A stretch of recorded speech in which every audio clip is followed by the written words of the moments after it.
오늘 우리에게 주시는 하나님 말씀은 창세기 2장 1절부터 9절, 또 16절부터 23절까지 말씀입니다. 창세기 2장 1절부터 9절, 또 16절부터 23절까지 말씀을 한 목소리로 봉독하도록 하겠습니다. 천지와 만물이 다 이루어지니라. 하나님이 그가 하시던 일을 일곱째 날에 마치시니 그가 하시던 모든 일을 그치고 일곱째 날에 안식하시니라. 하나님이 그 일곱째 날을 복되게 하사 거룩하게 하셨으니 이는 하나님이 그 창조하시며 만드시던 모든 일을 마치시고 그날에 안식하셨음이니라.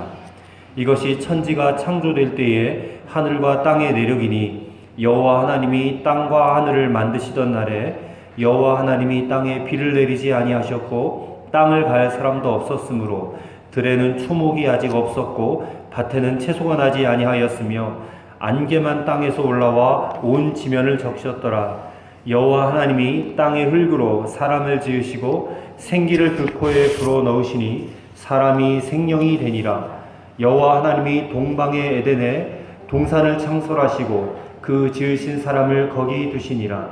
여호와 하나님이 그 땅에서 보기에 아름답고 먹기에 좋은 나무가 나게 하시니 동산 가운데에는 생명나무와 선악을 알게 하는 나무도 있더라. 또 16절부터 23절입니다. 여호와 하나님이 그 사람에게 명하여 이르시되 동산 각종 나무의 열매는 내가 임의로 먹되 선악을 알게 하는 나무의 열매는 먹지 말라. 내가 먹는 날에는 반드시 죽으리라 하시니라. 여호와 하나님이 이르시되 사람이 혼자 사는 것이 좋지 아니하니 내가 그를 위하여 돕는 배필을 지으리라 하시니라. 여호와 하나님이 흙으로 각종 들짐승과 공중의 각종 새를 지으시고 아담이 무엇이라고 부르나 보시려고 그것들을 그에게로 이끌어 가시니 아담이 각 생물을 부르는 것이 곧 그 이름이 되었더라. 아담이 모든 가축과 공중의 새와 들의 모든 짐승에게 이름을 주니라. 아담이 돕는 배필이 없으므로 여호와 하나님이 아담을 깊이 잠들게 하시니 잠들 때 그가 그 갈빗대 하나를 취하고 살로 대신 채우시고 여호와 하나님이 아담에게서 취하신 그 갈빗대로 여자를 만드시고 그를 아담에게로 이끌어 오시니 아담이 이르되 이는 내 뼈 중에 뼈요 살 중에 살이라. 이것을 남자에게서 취하였은즉 여자라 부르리라 하니라. 아멘. 자, 오늘 말씀의 제목은 진정한 사랑과 행복의 비밀입니다. 아주 옛날에 김삿갓이라는 사람이 어느 부잣집에 밥 한 수를 얻어먹으려고 갔습니다. 갔는데 그만 문전박대를 당하고 말았습니다. 그래서 이 김삿갓이 그 집 앞에 있는 아주 우람하게 생긴 감나무에다가 사람인자, 한자로 사람인자를 5개를 써놓고 나왔대요. 근데 주인이 무슨 뜻인지 몰라서 부리던 그 머슴에게 물어봤답니다. 야, 저게 무슨 뜻이냐? 사람인자를 5개 써놨으니까 저게 무슨 뜻이냐? 그랬더니 그 머슴이 보고는 금방 그러더랍니다. 사람이면 다 사람이냐? 사람다운 사람이야 사람이지. 제가 보기엔 그 말씀인 것 같습니다. 사람이면 다 사람이냐? 사람다운 사람이어야 사람이지. 우리도 때로는 먼저 사람이 돼야 된다. 너 사람이 언제 될 거냐? 이런 말을 할 때가 있어요. 사람이라고 사람의 모습을 갖고 있다고 다 사람이 아니다. 그런 말인데 우리나라가 동방예의지국 아닙니까? 예. 그래서 우리나라는 이 동방예의지국이라는 그런 말처럼 이 사람됨의 기준을 예의로 봤어요. 예의로. 그러니까 예의가 없는 사람은 사람 취급을 하지 않았단 말입니다.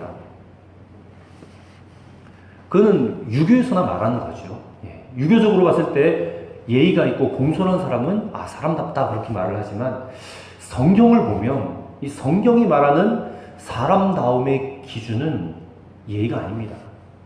오늘 창세기 2장 말씀을 읽어보니까 하나님께서 사람의 사람다운 모습을 어떤 기준으로 보시는지에 대해서 말씀을 하고 있습니다.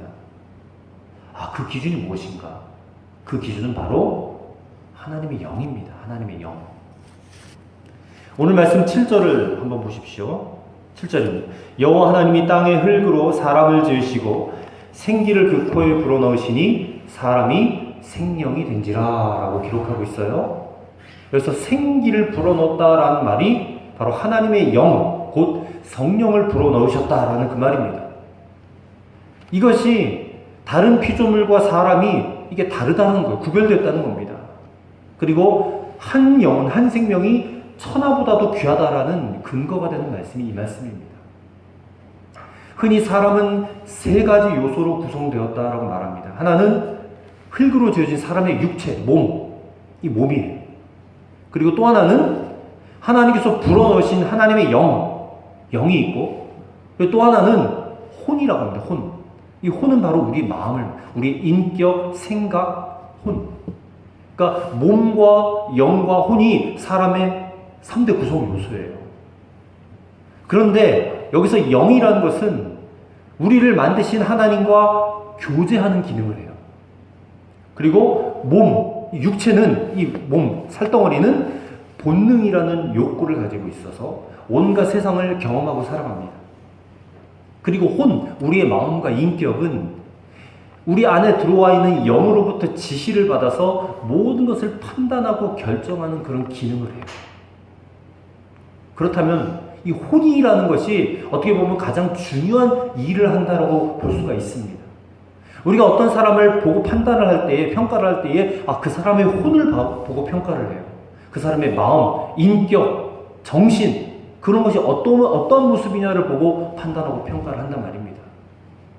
여기서 우리는 영과 혼과 육의 관계도 바로 알아야 될 필요가 있어요.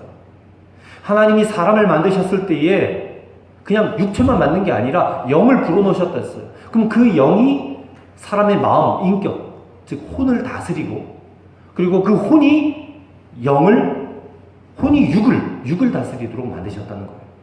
그러니까 예를 들어서 오늘 우리가 주일 예배에 나왔는데, 이 주일 예배에 나온 것도 우리의 안에 있는 영의 인도를 받아 혼이 결정한 거예요. 혼이.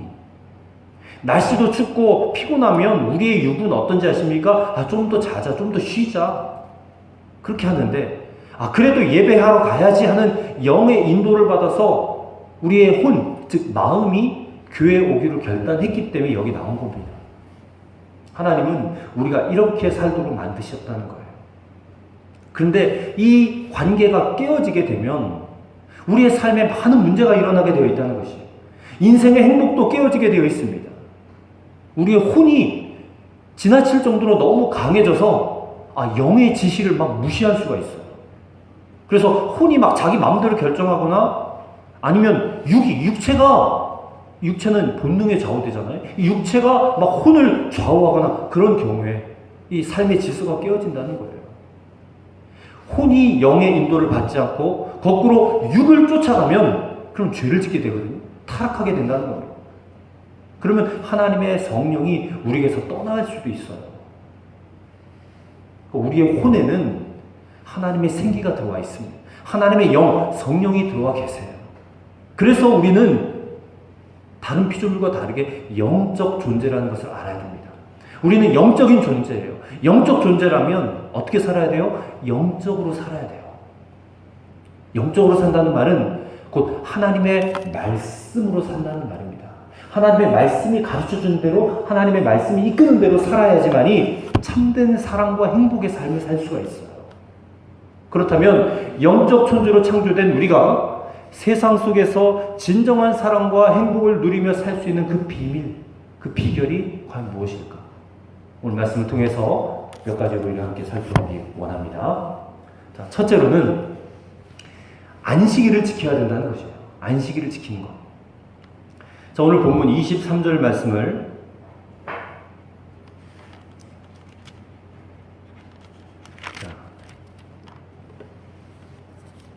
2절과 3절 말씀 봅시다. 오늘 보면 2절과 3절 말씀 같이 읽겠습니다. 하나님이 그가 하시던 일을 일곱째 날에 마치시니 그가 하시던 모든 일을 그치고 일곱째 날에 안식하시니라. 하나님이 그 일곱째 날을 복되게 하사 거룩하게 하셨으니 이는 하나님이 그 창조하시며 만드시던 모든 일을 마치시고 그날에 안식하셨음이니라. 아멘.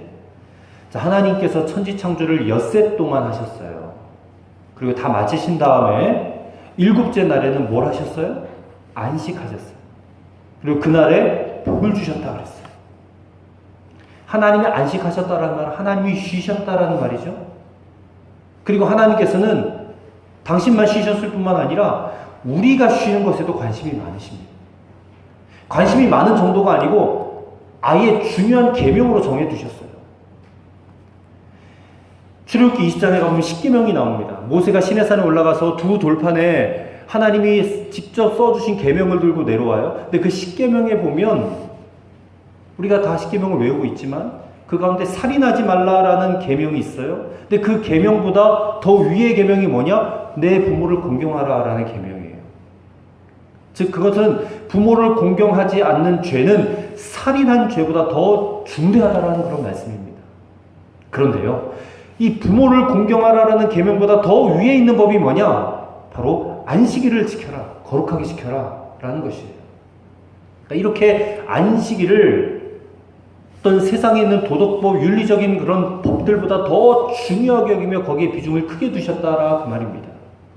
그렇다면 우리는 여기서 아주 중요한 질문이 생깁니다. 어찌 보면 그저 쉬는 것에 불과한 안식일이 하나님은 왜 이렇게 중요하게 여기시는가? 그리고 또 한 가지는 전능하신 하나님께서, 능력도 많으신 하나님이 어째서 쉬셔야 되는가? 하나님은 쉬실 필요 없지 않나? 하나님이 창조하시느라고 너무 피곤하셔가지고 야 고단하다 천사들아 와서 어깨 좀 주물러라, 그렇게 하셨는가? 그런 건 아닐 거예요. 그렇다면 하나님이 안식하셨다, 하나님이 쉬셨다라는 것을 우리가 어떻게 이해해야 될까요? 하나님께서 쉬신 이유는 단 한 가지입니다. 하나님이 만물을 창조하셨기 때문에 이제는 그 창조하신 창조물들을 그냥 잠잠히 바라보고 즐기시려고 하는 거예요. 즐기시려고. 그것도 하나님의 형상대로 창조한 인간과 사람과 함께 창조물들을 즐기시기 위해서 안식하시는 거예요. 그래서 사람에게도, 우리에게도 안식일을 지키라 말씀하시는 겁니다. 보십시오. 하나님이 하늘과 땅을 만드셨습니다. 해와 달과 별들도 창조하셨어요. 바다도 만드셨고 숲도 만드시고 동물도 만드시고, 무엇보다 하나님의 형상대로 영적인 존재인 인간도 창조하셨어요. 이제 남은 것은 이 창조물인 인간과 함께, 사람과 함께 이 모든 만물을 즐기는 것입니다. 안식일은 천지를 창조하신 다음에 갖는 하나님과 사람과 온 우주 만물의 잔치와도 같은 거예요. 잔치. 그래서 이 안식일이라는 것은 가장 즐거운 날이고 또 가장 행복한 날이었던 것입니다. 안식일은 단순히 쉬는 날이 아니에요. 그리고 엄격한 규율처럼 억지로 지킬 것도 아닙니다. 왜냐하면 우리는 유대인이 아니기 때문에. 안식일은 하나님 입장에서 보면 인간과 함께 창조된 세계를 즐기는 날이고, 또 우리 입장에서 보면 하나님과 함께 하나님께서 행하신 그 모든 일들을 즐거워하는, 그러니까 우리는 안식일이라는 그 날을 지키는 게 아니라 우리는 주일을 지키잖아요. 주일날 이렇게 교회에 나와서 하나님 앞에 예배를 드리는 것은 하나님이 행하신 모든 일들을 기뻐하고 감사하며 축하하며 그렇게 셀러브레이션 하는 시간이에요. 이 시간, 예배 시간이. 그리고 하나님께서 이 날에 복을 주신 것이고, 그리고 이 안식일을 지키는 자에게 세상을 이길 힘과 또 복을 내려주시는 거예요. 그렇다면 우리가 어떻게 안식일을 보내야 이런 은혜를 누리게 될까? 그러니까 다시 말씀드리지만 안식일은 유대인들이 지키는 그 금요일 해질녘부터 토요일 해질녘까지 그 시간, 그 날짜를 정확하게 지켜야 된다, 이 말이 아닙니다. 우리에게 해주신 안식일은 어떻게 보면 주일이잖아요. 이 안식일, 주일을 우리가 어떻게 보내야 그런 은혜를 누리게 될까? 자, 첫째로는 엿새 동안은 힘써서 일해야 된다는 거예요. 십계명에 보면, 십계명을 한번 보세요. 찬송가 맨 뒤에 있잖아요. 십계명을 보면 네 번째 계명에 안식일을 거룩하게 지키라 하면서 거기에 부연 설명을 해놨어요. 밑에다가 조그만 글씨로. 뭐라고 되어 있냐면 엿새 동안은 힘써 내 모든 일을 행할 것이나, 그렇게 써있죠. 그러니까 안식일의 복은 열심히 일하는 사람들에게 주어진다는 그런 뜻입니다. 창세기 1장과 2장을 읽어보니까 하나님도 일하셨다라고 증거하셨어요. 예수님께서도 요한복음 5장 17절에 보니까 내 아버지께서 이제까지 일하시니 나도 일한다 말씀하셨어요. 즉 예수님도 일하셨다는 거예요. 그러므로 우리도 엿새 동안 힘써서 일해야 돼요. 근데 대부분의 사람들은 일하는 걸로 부정적으로 생각합니다. 돈이 좀 생기고 돈이 모이면 이제 평생 먹고 놀아도 되겠다 그렇게 말합니다. 그러나 일하는 것이 복인 것을 모르는 사람은 이 안식의 축복도 누리지 못하는 거예요. 그래서 엿새 동안 요즘에는 주 5일 근무니까 닷새 동안 열심히 일하고 토요일 주말과 또 주일은 우리가 안식하는 거예요. 그 다음에 두 번째, 하나님께서 일에서 손을 떼라고 하시면 언제든지 손 뗄 줄 알아야 된다는 거예요. 손 뗄 줄 알아야 돼요. 어느 목사님이 비행기 안에서 할머니 한 분을 봤답니다. 캐나다에 있는 그 딸 집에 가서 손주 돌봐주러 갔다가 너무 무리를 하셔서 허리를 다치셨대요. 그래서 이제 한국으로 돌아오는데 이분이 그 비행기 안에 있는 화장실 안에 들어갔다가 한참 만에 나오시더라는 겁니다. 근데 그렇게 나오면서 아픈 허리를 두들기면서 아이고 허리야 그러면서 나오면서 하는 말이 뭐냐? 화장실이 너무 지저분해서 화장실 청소를 자신이 하셨다는 거예요. 허리가 아파도 일을 놓지 못하는 겁니다. 일을 놓지. 사업하시는 분들, 가게 하시는 분들, 식당 하시는 분들 왜 주일에 일을 놓지 못하십니까? 그 이유는 다 합니다. 하나님을 온전히 믿지 못하기 때문에 그래요. 그 욕심 때문에 또 물질에 대한 염려 때문에 일을 내려놓지 못하는 겁니다. 이런 사람은 온전한 안식이 무엇인지를 경험하지를 못하는 것입니다.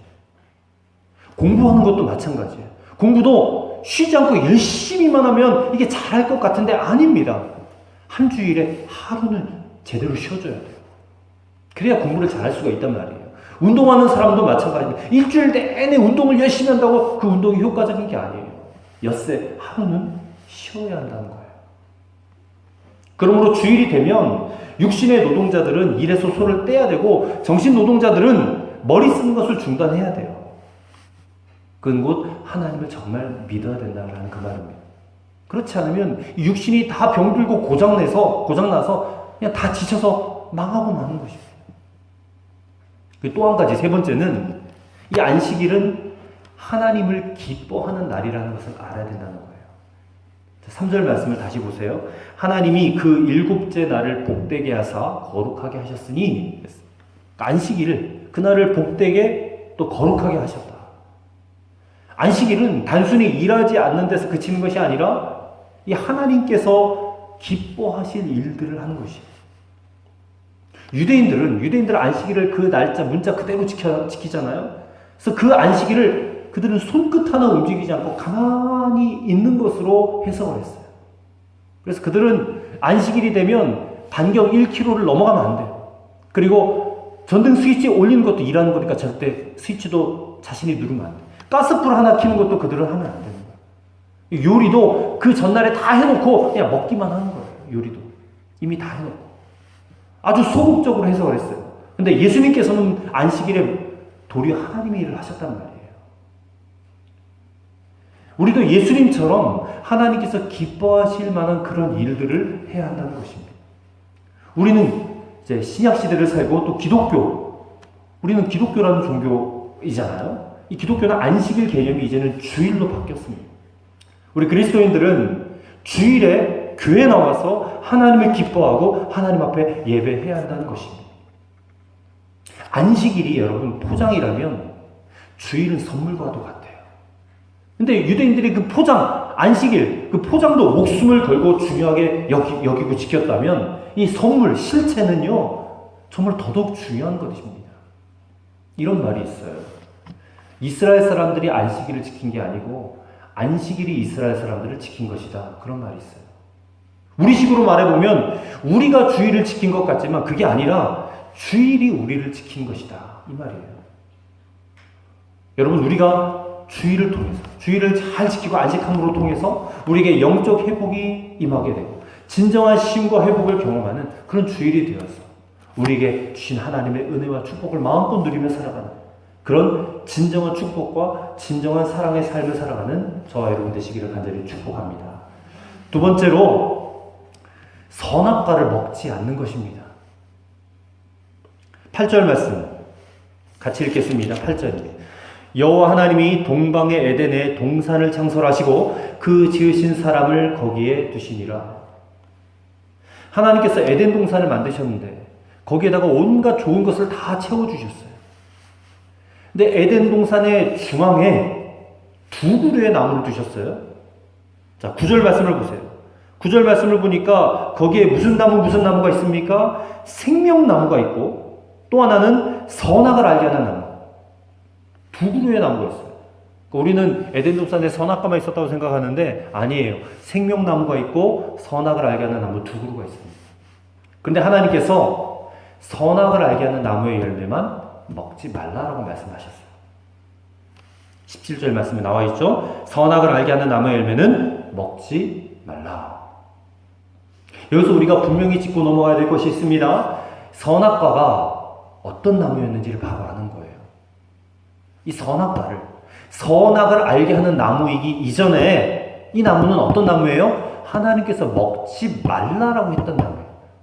하나님께서 먹지 말라고 말씀하셨으면 이유 불문하고 오늘날로 말하면 묻거나 따지지 말고 먹지 말아야 돼요. 이 선악과가 특별한 것은 오직 하나뿐입니다. 하나님께서 먹지 말라라고 하셨던 나무라는 거예요. 하나님 만약에 어떤 옹달샘 하나를 지정해 놓고 그 옹달샘에 있는 물을 먹지 말라 해도 결과는 똑같았던 거예요. 또 어떤 산을 말해놓고 가리켜놓고 그 산에 올라가지 말라라고 했어도 똑같은 결과가 나타났을 거예요. 여러분, 이것이 바로 선악과에 대해서 우리가 알아야 될 전부입니다. 하나님 먹지 말라 했으니 먹지 말는 거. 그렇다면 왜 하나님이 먹어서는 안 되는 이 선악과를 에덴 동산에다 두셨을까? 많은 사람들이 궁금해합니다. 왜 하나님이 선악과는 만들어 놔가지고 인간이 죄를 짓게 만들었느냐? 선악과 만들지는 말든지 아니면 따먹지 않게 만들으셨다면 이 죄 지을 일도 없지 않겠는가? 불평해요. 그러면 생각해 보시기 바랍니다. 인간이 하나님의 형상으로 지음받았어요. 하지만 하나님의 형상을 본따서 만들었긴 했지만 이게 하나님과 똑같은 존재는 아닙니다. 하나님은 그것을 인간에게 깨닫게 해주시기 원하셨던 거예요. 너희는 나와 똑같은 존재가 아니야. 나는 창조주고 너희는 피조물이야. 그것을 가르쳐 주기를 원하셨어요. 그리고 하나님 선악과를 두신 이유는 인간에게 선택의 자유를 주신 거예요. 그래서 자유의지라는 교리가 여기서 나오는 겁니다. 선악과를 너희가 따먹을 수는 있지만 너희는 피조물이고 나는 창조주기 때문에 창조주 하나님을 너희가 경외하는 마음을 가지고 먹지 말라라고 하는 그 말씀에 순종할 때에 하나님은 진짜 너의 하나님이 된다, 그 말입니다. 그때 에덴 동산에서의 모든 축복이 지켜지는 거예요. 그런데 다음 주에 제가 설명을 하겠지만 마귀의 유혹은 이런 거예요. 마귀의 유혹은 네 마음대로 살아도 돼. 네가 하고 싶은 대로 한번 살아봐. 그래도 돼. 너에게 허락이 주어졌어. 그렇게 살아도 하나님 너 간섭하지 못해. 마귀가 그렇게 미혹을 하고 유혹을 한다니까요. 근데 그게 모든 악의 시작이고 모든 불행의 시작이 된다는 거예요. 네 멋대로 한번 살아봐. 네 마음대로 한번 살아봐. 근데 인간은 모든 것을 할 수 있다고 자기 멋대로 자기 마음대로 사는 것이 좋은 게 아닙니다. 인간은 오직 인간을 지으신 하나님께 순종할 때에 행복할 수가 있어요. 순종할 때에. 만약 우리가 마귀가 원하는 대로 우리 마음대로 산다면 에덴의 모든 복을 잃어버리고 만나는 것입니다. 오늘 이 자리에 있는 저나 여러분이 에덴 동산 그때 있었다고 생각해 보세요. 그럼 선악과 따먹었을까요? 안 따먹었을까요? 한번 생각해 보세요. 지난 한 주간을 살면서 여러분들이 저나 여러분들이 하나님의 인도함을 받지 않고 자기 멋대로 살았더라면, 자기 멋대로 말하고 자기 멋대로 행동하고 그렇게 살았다면, 그러면 저나 여러분 틀림없이 그 선악과 따먹었을 겁니다. 선악과가 주는 유혹을 이겨낼 수가 없을 거예요. 여러분, 이 선악과 문제는 아직 끝난 게 아닙니다. 우리 앞에 여전히 선악과가 놓여져 있어요. 우리가 예수 믿기 전에는 꼼짝없이 다 죄의 종으로 살았단 말입니다. 근데 그때는 성령님이 오시지 않았기 때문에 성령의 인도를 알지 못했어요. 그래서 꼼짝없이 육신이 끈 대로 마귀가 원하는 대로 살았습니다. 그러나 이제는 달라졌어요. 우리는 예수 그리스도의 십자가의 능력으로 죄사함을 받고 마귀로부터, 죄로부터 자유함을 받았습니다. 이제 우리의 영은 다시 살아났고 성령님이 오심으로 말미암아 성령의 인도를 받게 되었습니다. 그래서 우리는 다시 선택의 축복을 누리게 됐어요. 그러나 더욱 정신을 차려야 됩니다. 우리에게는 여전히 하나님께 순종하고 싶어 하지 않는 마음이 있어요. 내 멋대로 하고자 하는 그런 마음, 그런 가능성이 여전히 우리 안에 있다는 겁니다. 우리 눈앞에 있는 선악과 그 선악과는 바로 내 마음대로 살고자 하는 욕망을 말하는 거예요. 내 마음대로 살아보고자 하는 그 욕망을 가지고 보면 하나님께 순종하며 사는 건 답답하게 보이고 어렵게만 보이는 거예요. 반대로 하나님의 말씀을 어기고 내 마음대로 사는 것은 막 신나 보이고 만족스러워 보이고 행복해 보이는 거예요. 구약성경 사사기에 보면 이 사사시대에 살던 사람들이요, 하나님 보시기에 얼마나 악하게 살았는지 몰라요. 그들이 얼마나 악하게 살았는지 성경 사사기 21장 25절 말씀을 읽어보니까 이렇게 되어 있습니다. 사람이 각각 자기 소견에 옳은 대로 행하였다. 그때 왕이 없으므로 사람이 자기 소견에 옳은 대로 행했다 그랬어요. 자기 생각대로 옳은 대로 살아가는 것이 어떻게 죄가 됩니까? 묻는 사람들도 있어요. 근데 그렇게 한번 살아보세요. 자기 생각대로 한번 살아보세요. 그게 어떻게 죄가 되는지 안 되는지. 여러분 가정에서든 직장에서든 학교에서든 교회에서든 이 서로 다투고 싸우는 사람들을 만나보면 왜 싸우는지 아세요? 다 자기 옳은 대로 말하고 자기 옳은 대로 행동하다가 그렇게 싸우고 문제가 생기고 분쟁이 생긴단 말입니다. 보세요. 선악과는 선악을 알게 하는 나무 그랬어요. 옳고 그른 것이 무엇인지를 알게 하는 이 나무라고 하는 선악과는 바로 우리의 자아를 만족시키는 열매란 말입니다. 선악과를 먹으면 우리 자아가요 너무너무 강해져요.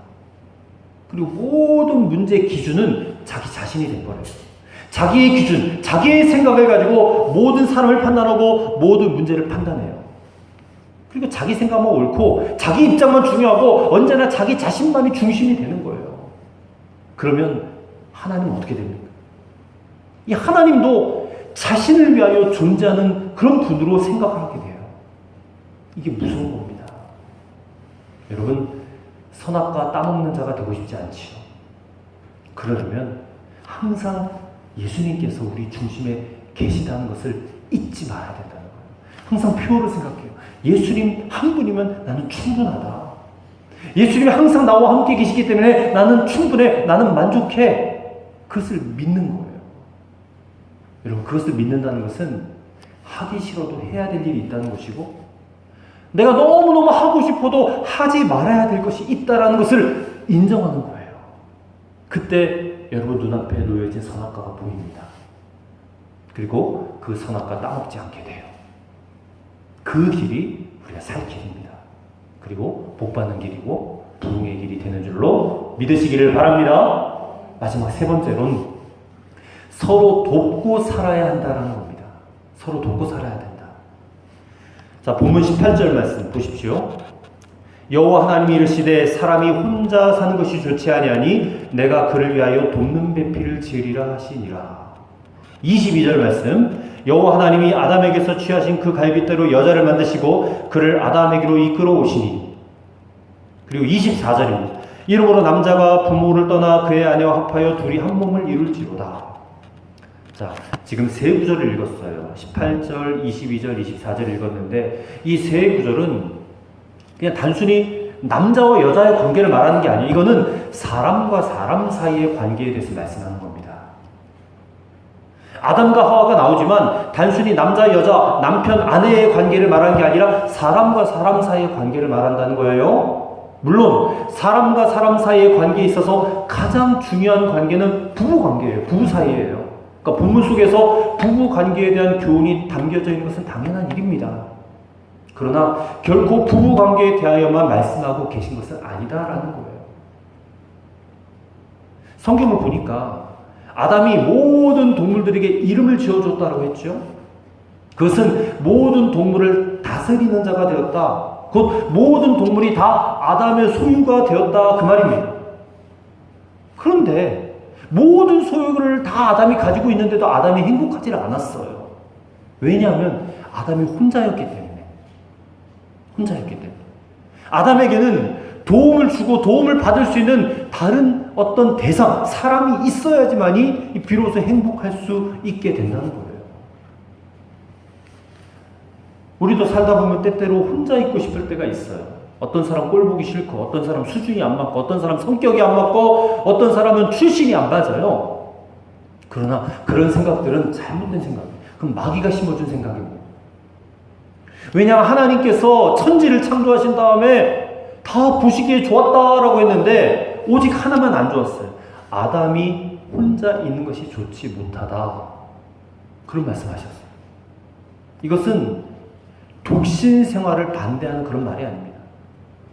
다른 사람과 서로 도움을 주고받는 관계가 끊어진 상태는 이게 복된 상태가 아니다라는 것입니다. 하나님께서 사람이 서로 돕고 도움을 주고 도움을 받는 그런 존재로 사는 것이 복되다라고 말씀을 하시는 거예요. 요즘에 TV 예능 프로그램에 나 혼자 산다라는 프로그램이 있어가지고 혼자 사는 거를 막 이렇게 예찬하고 혼자 사는 것을 막 이렇게 독려하는 그런 분위기인데 성경과는 절대 그거는 반대되는 사상. 혼자 사는 거 좋지 못해요. 그런데 우리가 남녀 관계를 생각해 보면 부부가 있는데 이 가장 서로 맞지 않는 인간관계 유형이에요. 가장 극단적인 관계가 남자 여자 관계인데 우리 규원이 예원이도 남자 여자이기 때문에 이게 서로 맞지 않는 부분이 많아요. 생각이 또 하는 행동이 다르기 때문에 서로 티격태격할 때가 많이 있어요. 얼마나 다른지 몰라요. 거의 비슷한 게 없습니다. 남자와 여자는. 그런데 왜 하나님께서 아담을 위해서 또 하나의 대상을 인간을 만드셨는데 왜 아담과 똑같은 사람을 만들지 않고 아담과 완전히 정반대의 취향, 반대의 성격, 반대의 분위기인 여자를 만드셨을까? 좀 비슷한 존재를 만드시지. 참 신기한 게 남자와 여자가 이렇게 본성상 참 원수가 되고도 남을 법인데 그럼에도 불구하고 이 남자와 여자는 계속해서 서로에 대해서 끌려요. 서로를 찾습니다. 왜 그렇게 되었을까? 이게 하나님께서 사람을 서로가 서로를 돕도록 만들어졌다는 결정적인 증거가 된다는 겁니다. 우리가 그냥 다 똑같으면 뭘 도와줄 수 있겠습니까? 아담의 약점이 있을 거예요. 근데 그 약점을 보충하려면 아담과 다른 성격을 가진 하와가 필요한 게 당연하다는 겁니다. 아담과는 다른 하와, 이것이 바로 하와의 매력이고 하와를 창조하신 이유고 그리고 그것이 아담에게 유익이 된다는 겁니다. 서로 다르다는 건요, 이건 참으로 놀라운 하나님의 섭리고 축복이라는 것을 명심해야 됩니다. 여러분, 오직 한 가지만 깨달으면 돼요. 나는 돕는 자로 창조되었다. 이 한 가지만 명심하면 서로 다른 것은 축복이 되는 거예요. 여자들은 결혼할 때에 내가 이 남자와 결혼하면 이 남자가 나를 얼마나 행복하게 해줄 것인가를 생각하게 돼요. 남자도 내가 이 여자랑 결혼하면 내 인생이 얼마나 멋질 것인가 그것부터 생각합니다. 근데 거기서 불행의 시작이 되는 겁니다. 우리가 결혼을 하지만 결혼을 하되 상대방을 돕기 위해서 결혼하는 것입니다. 그렇다면 내가 단지 그냥 돕는 자일 뿐이라면 나의 행복은 어떻게 되는가? 그런 생각이 들어와요. 그러나 은혜 안에서 우리가 깨달아야 됩니다. 우리는 돕는 자가 될 때에 더욱 행복해지는 것입니다. 하나님 우리의 행복을 자기 자신에게 넣어둔 게 아니라 다른 사람 속에다 넣어두셨어요. 즉 남편의 행복은 아내에게 있고 아내의 행복은 남편에게 있는 거예요. 서로가 서로를 행복하게 해줬을 때에 그때 자기 자신이 행복해진다 그 말이에요. 남편은 아내가 행복해야만이 행복해져요. 아내의 행복도 남편에게 있어요. 아내는 남편이 행복한 거예요. 자녀들 행복한 부모가 자녀가 행복해하는 모습을 볼 때에 부모가 행복한 거고 자녀들은 부모가 행복한 모습을 볼 때에 자녀가 행복한 거예요. 그러므로 자신이 행복하려면 상대방을 먼저 행복하게 해주면 돼요. 그러면 행복한 가정을 만들어갈 수가 있는 것입니다. 그래서 오늘 본문에 돕는 배필이 되라는 거예요. 돕는 배필. 하나님께서 아브라함을 축복하실 때에 너는 복의 근원이 될지라 축복하셨어요. 이게 무슨 말이에요? 너만 복받고 잘 살아라, 잘 먹고 잘 살아, 그 얘기가 아니라 너를 통해서 다른 사람이 복받도록 해줄 것이다, 그 말이에요. 예수 믿는 사람에게는 너 혼자 잘 먹고 너 혼자 잘 살아라, 그런 복 없어요.